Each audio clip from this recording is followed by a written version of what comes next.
अभी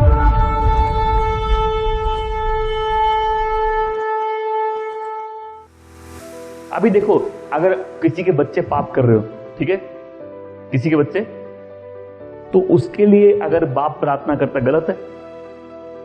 लेकिन अय्यूब की प्रार्थना का मोटिवेशन ही फियर था, क्योंकि ऐसा नहीं था कि उसके बच्चे पाप कर रहे थे, बोले कहीं वो पाप ना कर दे, और फिर वो खुद कन्फेस करता है जो मैं करता था। मतलब जब वो ब्लेस्ड भी था, उसको निरंतर फियर था कि वो लूज कर देगा उसको। और मैं यही बताना चाहता हूं, तुम्हारा फियर ही तुम्हारी डेस्टिनी बन जाता है। ऐसे बोलो, तुम्हारे पास डरने का कुछ है ही नहीं, क्योंकि सब कुछ प्रभु यीशु के अधीन है। जहां तक तुम्हारी बात है तो प्रभु के लहू सिक्योर्ड हो, अनलेस तुम गेट खोलो तो। कई लोग, जब लोग डरते हैं, उनका इम्यून सिस्टम वीक हो जाता है, बीमारियां जल्दी लगती है। जैसे बोला अच्छी हेल्थ क्यों नहीं मिलती कई लोगों को, डरपोक है। आप नहीं समझ रहे, मेरी बात नहीं समझ रहे। जिसका डर था वही नहीं होता है। क्यों होगा? क्यों होगा? वो अन्याय क्यों होगा? वो गलत क्यों होगा? अगर हम उस फियर में जीते हैं, हम उस प्रॉब्लम को अपनी लाइफ में एक्टिवेट कर देते हैं, और जिसने बोल रहे हैं सिलसिला टूट सकता है। कई लोग बीमार होते हैं, इम्यून सिस्टम भी बहुत फर्क पड़ जाता है फियर से। क्यों होगा? लाइफ श्रिंक करने लग जाती है, लोग इमोशनली अनस्टेबल हो जाते हैं। विश्वासी और इमोशनली अनस्टेबल मैच नहीं करते। आज खुश कल दुखी, आज खुश कल खुश, आज स्वर्ग चलेगा कल नर्क रहे। इतनी वैरायटी, इतना कॉन्ट्रास्ट,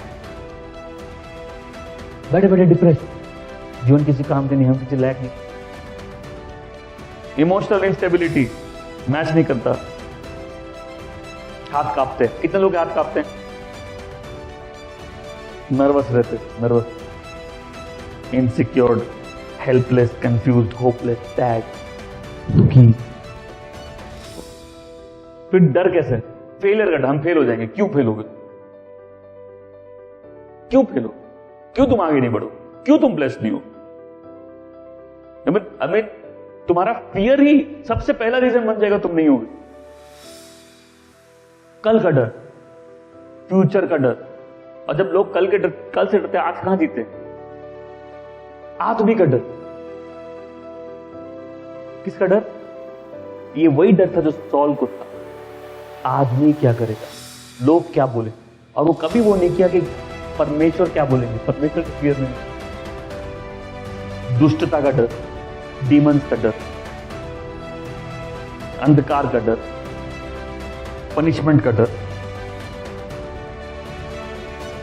रात को कई लोग डर से पैरालाइज हो जाते हैं। यहोवा परमेश्वर मेरी ज्योति, मेरा उद्धार है, मैं किससे डरूं? बोलो, मैं किससे डरूं? यहोवा मेरे जीवन का दृढ़ गढ़ ठहरा, मैं किससे भय खाऊं? जब कुकर्मी जो मुझे सताते हैं, मुझसे बैर रखते हैं, मुझे खा डालने के लिए मुझ पर चढ़ाई की, तब वो ही ठोकर खाकर गिर पड़े। अरे सुनो भाई, तुमको चाहिए तुम्हारा दुश्मन खुद ही ठोकर खा के गिर जाए? वचन झूठ बोलता है? प्लीज, वचन झूठ बोलता है? आपने रियल लाइफ में देखना है। बहुत से लोग लड़ने आए, फिर बाद में माफी मांगने आते। तुम देखे हो ना, रियल लाइफ में देखना है। सुनो फिर ध्यान से पढ़ो। यहोवा में, हम लोग भजन से 27 से आएंगे, बहुत अच्छा भजन है, इसको बाय हार्ट लर्न करना है। क्या करना है? पूछो क्यों?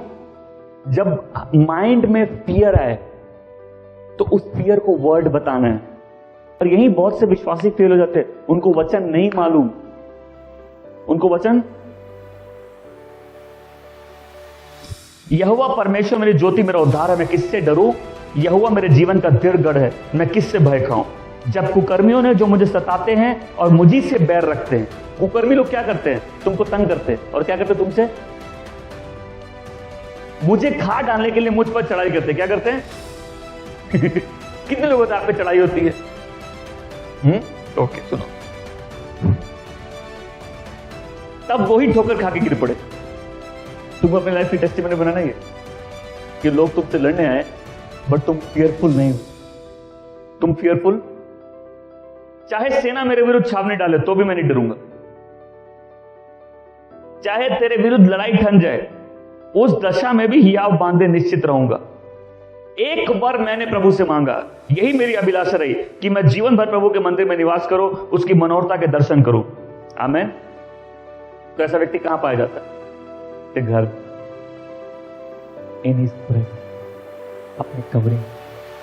तुमको डीमन को न्याय मिले नहीं, इतना धुआं था। उसके लिए तो आंसू गए थे। वो महिमा कहां झेल पाएगा?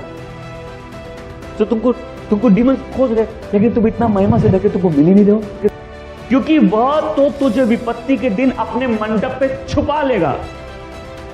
आमेन। और तंबू के गुप्त स्थान में छुपा लेगा, वो चट्टान पर चढ़ाएगा। अब मेरा सिर मेरे चारों ओर के शत्रुओं से ऊंचा होगा। आओ खड़े हो, खड़े हो, खड़े हो। प्रोफेसी का टाइम है। अब मेरा सिर मेरे चारों ओर के शत्रुओं से ऊंचा होगा। जब ऊंचे ऊंचे शत्रु चारों ओर से घेर के प्रभु के बच्चों को सताते हैं, लाइफ कितनी डिफिकल्ट होती है, राइट? होती है। लेकिन क्या तुम विश्वास करते हो प्रभु तुमको उनसे ऊंचा उठाएंगे? हैं? तुमको मालूम है ऊंची बिल्डिंग का फायदा क्या है? सब नीचे दिखता है। पहाड़ों का मंदिर क्यों है सबसे ऊंचा स्थान? क्योंकि स्वर्ग में सबसे ऊंचा स्थान परमेश्वर का। जबकि ऊंची जगह होता है उसका बेनिफिट होता है। क्यों?